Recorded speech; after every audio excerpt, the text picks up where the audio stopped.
Hey Elon, I heard you're opening up the Tesla supercharging network to the rest of us non-Tesla drivers? Yep, that's right. Wow, I mean, man, aren't you a little bit too busy dealing with the purchase of Twitter and all that? I can multitask.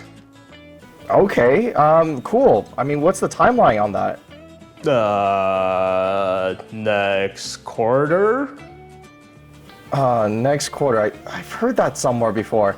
You mean next quarter as in full self-driving and Cybertruck release? Yep. Oh no.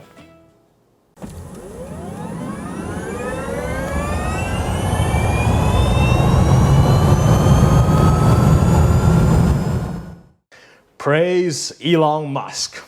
Welcome to Ready Steady Charge. I am Solomon, and joining me today is John. Let's talk about this recent announcement by Tesla, actually rather an announcement by Elon Musk about opening up North American superchargers to all non-Tesla EVs. So this is actually not something that's new in the world. In fact, opening up superchargers to non-Tesla EVs have been done in Europe. So let's talk about that first before we dig into the intricacies and implications of when this happens in North America. So something special to Europe compared to North America makes this change very easy. John, can you tell me why is it easier for European superchargers to be opened up to non-Tesla EVs? Absolutely. So back in November of 2021, Tesla first announced the start of their supercharger pilots so that non-Tesla vehicles can also charge at their supercharging sites. Now, this was started in France, the Netherlands, as well as Norway. Now, what makes it easy for Tesla to expand this pilot within the European Union is that European Union, prior to 2021, has already mandated certain charging connector formats as being the industry standard across European Union. And the charging formats that they have picked was CCS. Now, CCS is a slightly different physical plug here in North America than the European Union. However, the underlying software layer is the exact same. Yes. So basically what it is Teslas in Europe has the same plug as almost all other EVs. So there's no physical difference between the plugs. It's just a matter of software. I guess the real difference here in North America is that the Tesla plug is a proprietary plug, and it's very different than the CCS or the more rare CHAdeMO. So there is a little bit of a challenge with the physical plug itself in terms of making superchargers available for non-Tesla EVs. So we were actually fairly interested in what Canadian EV drivers thought, both the Tesla owners and the non-Tesla owners, about this specific news. So what John had done was to gather some opinions by posting this article on two different Facebook groups. One is the Electric Vehicle Association of Alberta, the EVAA Facebook page. The other one is the Canadian EV Owners Facebook page. And we did get quite a bit of responses. The responses are in a couple of different categories. So John, why don't you start us off with what kind of things you've seen in terms of responses to this news? absolutely. So we've gathered approximately 50 responses throughout the two Facebook pages. And here we're going to discuss them in a few different topics. So we're going to discuss 6 different topics. The first one of which is going to be pricing for non-Teslas charging at Tesla supercharging stations. The second topic is going to be on how this change affects existing Tesla drivers, whether or not this should be a welcoming change or something that's not so welcoming. The third topic is going to be how this change affects existing non-Tesla drivers, and if this will be a positive change for that population. The fourth one is going to be our opinions and our hypothesis on how the older supercharging stations will be retrofitted to fit the new CCS standard. And after that, we'll talk about some of our thoughts and opinions on how the supercharging stations and the parking stalls should be positioned to accept and welcome non-Teslas at for charging at the Tesla supercharging networks. And the last topic we're going to talk about is the big unknown, the timeline of when these changes will be pushed out. Right. So I think let's start with something quite important, which is the cost of charging. As I understand, Tesla's superchargers bills you money based on this charging speed category, and it's not a fixed rate. Doesn't matter what charging speed you're at. So can you tell me a little bit about the charging rate at the supercharger? Absolutely. Yeah, so for Teslas, they currently have a 4-tiered billing rate based on charging speed. So they have one price for when you're charging below 60 kilowatt, one rate for charging between 60 to 100 kilowatt, another price for 100 to 180 kilowatt, and then the final quite expensive price for charging at above 180 kilowatt. And of course, the pricing changes fluidly as your charging speed moves along the charging curve throughout a charging session. And of course, it also differs based on location. So one of the cheaper locations for charging at a supercharger here in Canada would be in Vancouver, where the rates vary from as low as 0.19 or 19 cents per minute when you're charging below 60 kilowatts, all the way to $1.65 per minute for charging between 180 to 250 kilowatts. Whereas in the east coast of Canada, it can go all the way up to $2.45 a minute when charging just below 250 kilowatts. So that's quite a drastic difference in terms of pricing. Yes, so in different parts of Canada, looks like we have different prices. In terms of comparison to, let's say, equivalent DC fast chargers that are non-Tesla, let's say the Petro-Canada, the price comparison, there is a difference. So Petro-Canada, as of now, they charge based on the number of minutes you spend plugged in. And the price they charge is 33 cents per minute, which makes it about $20 an hour. Comparing that per minute to the Tesla per minute price, it seems like Tesla may be quite a bit more expensive than the... Almost 10 times. Yes, almost 10 times for charging compared to the non-Tesla DC fast chargers. I guess the discussion was this news as if and when these superchargers are opened up to all EVs, what the charging structure, what would it be like? For me, I think the charging, the price for charging shouldn't really change or shouldn't really be different for the non-Tesla EVs versus Teslas. In fact, I feel like if they want to change anything, it should be more expensive for the non-Teslas to charge there. Just because, look, Tesla initially built these proprietary infrastructure for their own vehicles.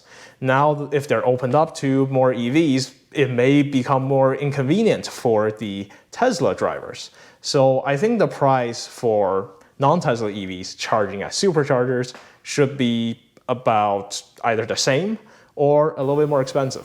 What do you say? Well, as a non-Tesla driver myself, I would respectfully disagree on that.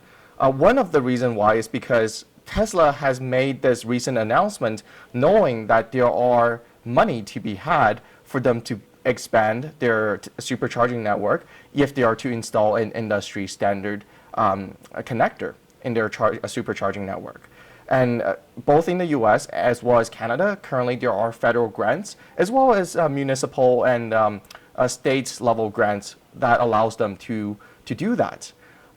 However, for me as a taxpayer myself, it's almost difficult for me to think about helping Tesla expand their network when the end goal really isn't to benefit the rest of the non-Tesla crowd, as they really put up this high price as a deterrent for us non-Teslas to charge at their supercharging networks.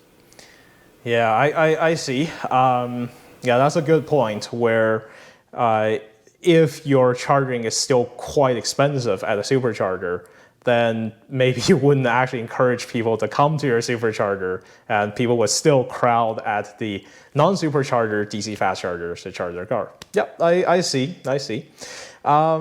Let's move on to the next topic. So we're talking about pricing, and we also just slightly touched on the convenience factor for Tesla drivers if these superchargers are opened up to non-Tesla drivers. What are people saying in response to your Facebook post to this specific topic? Right. So quite a few Tesla drivers responded by saying, well, they're fine with Tesla opening up the network.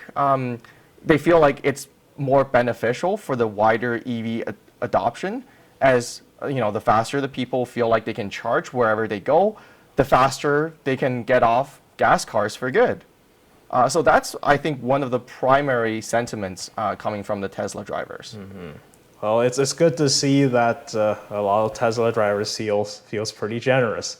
I think there are going to be people who say, hey, I bought a Tesla on the assumption that I'm going to have these proprietary charging stations, and it's going to be so convenient for me, it's going to be so fast, so trouble-free, I don't want to share it with the rest of people. But it's good to see that a lot of people feel a little more generous. I think in terms of convenience and things that affect current Tesla drivers, I think there's an element of, I guess, etiquette, right? So I think it's the same etiquette as with all DC fast chargers, where once your charging speed drops to a certain point, maybe don't keep plugged in if you don't need it. So I think in that way, etiquette between individuals is going to be what makes things work for us, and not just specific hard limits. Right, because none of this is really, a technology issue, and so it would be possible to have Teslas and non-Tesla coexist. In fact, I think it's a little bit artificial to even have this divide to start with, but it is what it is. Absolutely, and something else of a middle ground that some people have suggested is perhaps embracing the idea of building one CCS compatible charger for every 3 or 4 Tesla stalls. And this means there is going to be a continuous building of new Tesla stalls so that they can meet the demand of existing Tesla drivers. That way, Tesla can still profit from the non-Tesla driving crowd.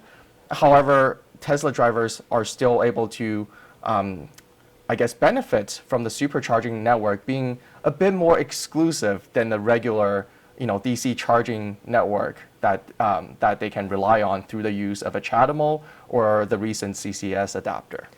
Yeah, I think a key piece of this, which maybe some people don't quite think about, is they really have to expand their network. And that's the key to allowing more vehicles, Tesla or non-Tesla, to charge at the same time. And if you don't expand your network and then now you're accepting more vehicles to charge, that will make charging more of a hassle for everybody. So I think that's a good point. More chargers and more chargers that everybody can use, that's good for everyone. Let's talk about how the other side of this, which is how would this opening up of superchargers affect the non-Tesla crowd? What are people saying? Right. So I think for the EV community as a whole, it's certainly being perceived as a good thing. Tesla superchargers are known to be one of the most reliable charging networks across the whole industry.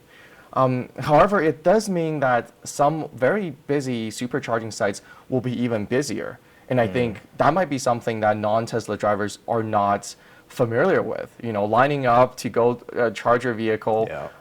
How many times have we encountered that at 50 kilowatt flow sites? Not too often, right? But at the same time, at the very similar location where there is, over a dozen supercharging stalls, we often see lineups, especially on weekends or holidays. And I think some despite that, some people are still very happy to have the supercharging network fill in some EV charging deserts where there are currently no other public charging networks available. Yes, and something I do want to bring up is that Tesla superchargers, being a little bit more superior in many ways, one of those things is that when they build a supercharging site, there's like 6 or 8 or more stalls. Whereas if we have the non-Tesla DC fast chargers, if you got the Flow or the Petro-Canada or the Electrify Canada, they're either 1, 2, or 4, and no more than that, really. So the fact that Tesla supercharging sites have 8 or more, it's quite good, because that means during not super busy, not super peak times, you're pretty sure there's going to be something available to you. For example, I can think of one place, which is Red Deer. For Red Deer, there are basically 2 DC fast chargers that are meant for non-Teslas. And one is a Shell, one is a Flow, both are 50 kilowatts. So that means this specific city can service basically 2 non-Tesla EVs at the same time. But in Red Deer, there are also superchargers, and there are so many stalls per supercharger. Imagine when during non-peak time, you got 3 EVs coming in and wanting to charge at the same time.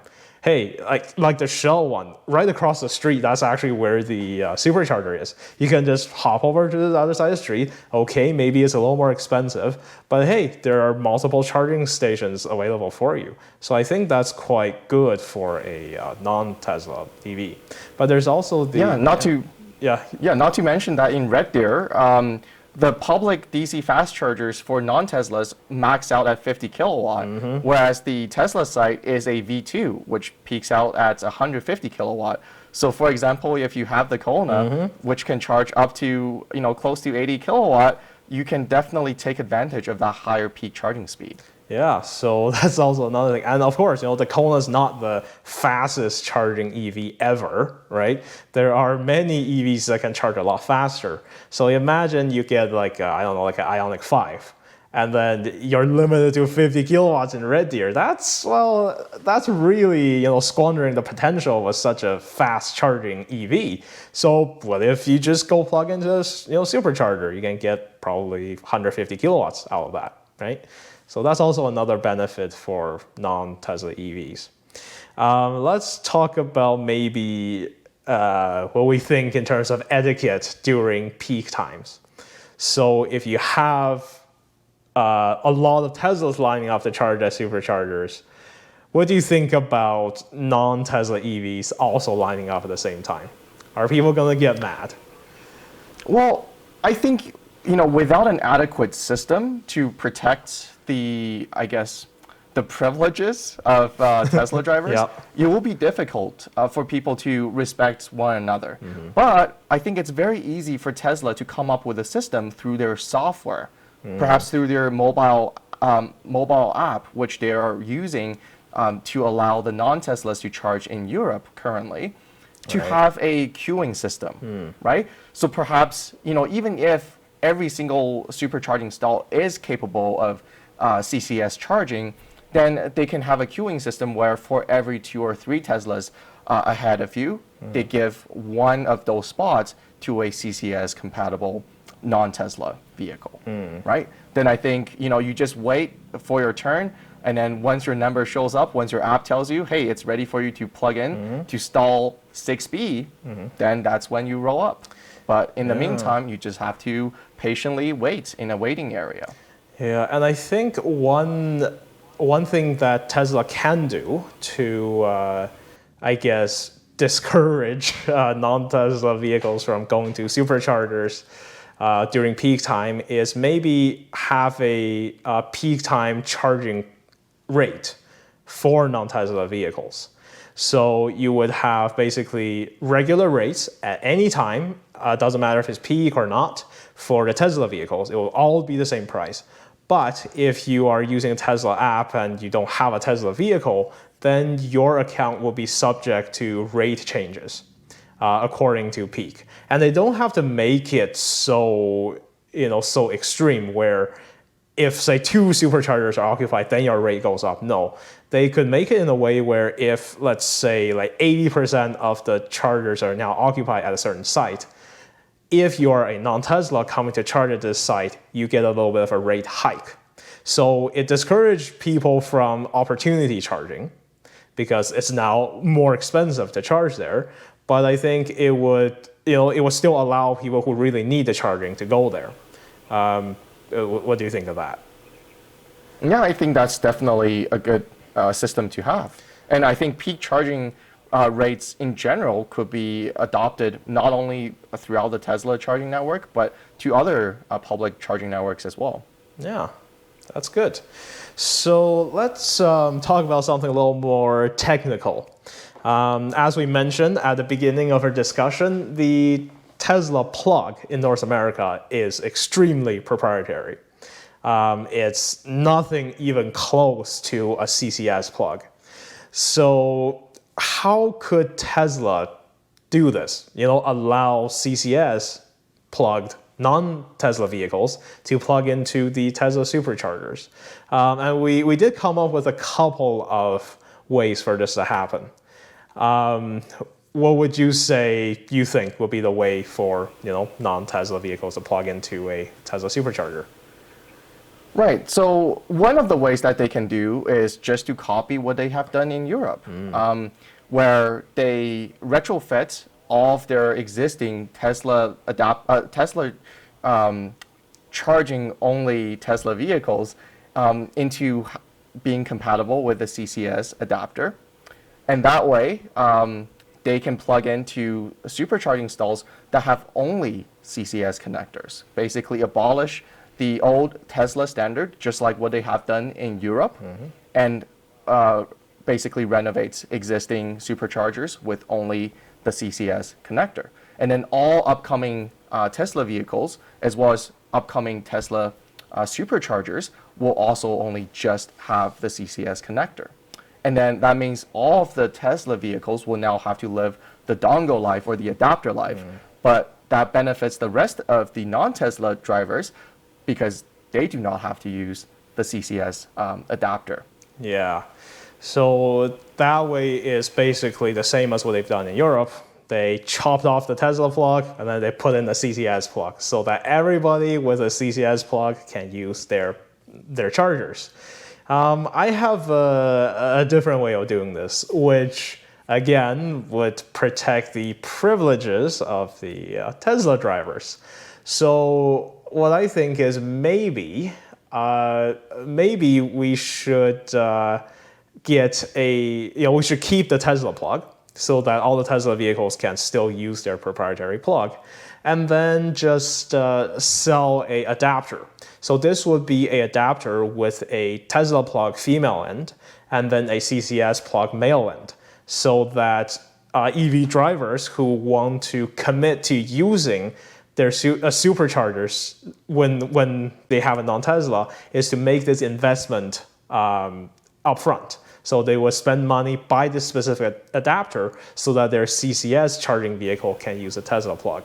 What do you think of that? Yeah, I can totally see Tesla going through that way. And then there's also the one even more extreme end of doing things, just for them to receive those federal grants that I talked about earlier, which is something that they've already been doing in parts of Alberta and BC, where they're leaving all the rest of their supercharging pedestals alone, but then they're putting up just one or two CCS and CHAdeMO compatible pedestals that only have CCS and CHAdeMO. And they're the Flow 50 kilowatt chargers. And some of them have even been software limited to 33 kilowatt at times. So again, that would be them trying to go through a loophole within the grant policy so that they can still benefit from that grant, but then not have to spend too much financial resources into building some CCS compatible supercharging pedestals. Yeah, so the type of charging site that you talk about, so there are a couple of those in Alberta. They're basically in Jasper, Edson, Vigorville and Lloydminster. So what they have is a whole bunch of Tesla charging stalls, which are very fast, the V3s, and then you get two 50 kilowatt flow chargers. Whenever I go there and I plug into the flow, I stare at the Tesla Superchargers with envy because I could only charge up to 50 kilowatts and then the Teslas get 250 kilowatts.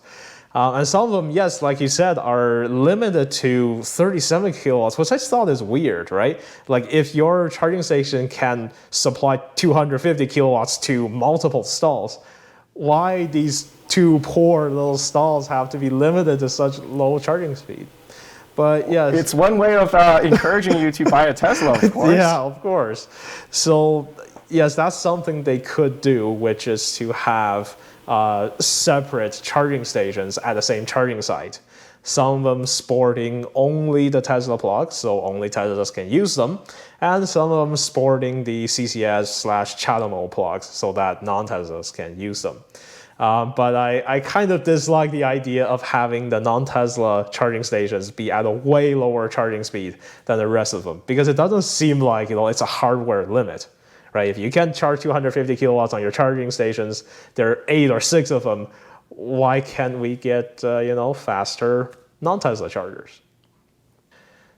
Something maybe people are not quite thinking about is that the position of your charging port is not actually standardized across all EVs. For Tesla vehicles, it's very standardized. They're all in the same place for all Tesla vehicles, but they're in every single location you can think of on all other EVs.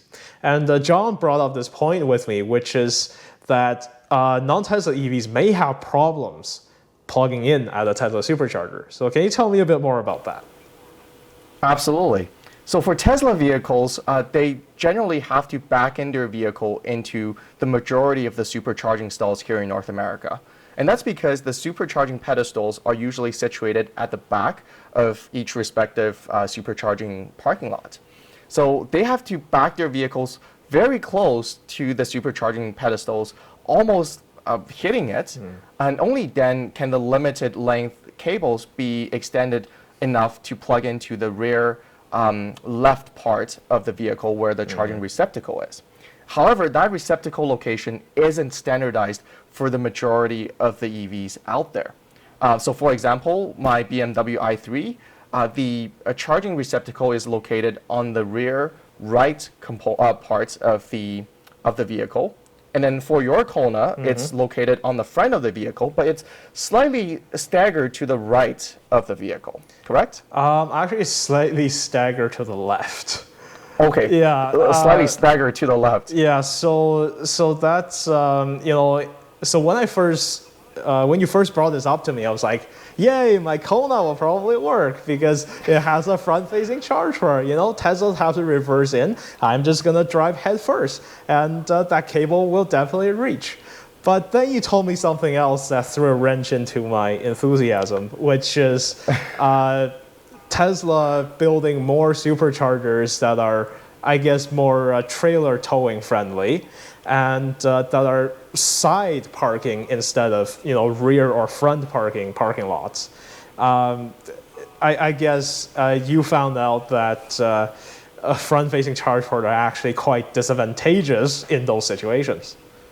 Yeah, and that's already been seen in Europe, where these trailer-friendly pull-through supercharging stalls have become quite popularized. So in those cases, because of the supercharger being situated on the right hand side of each parking stall, it will be more difficult for you to pull the limited length cable to almost the left side of your front of your vehicle for it to charge. So I guess one of the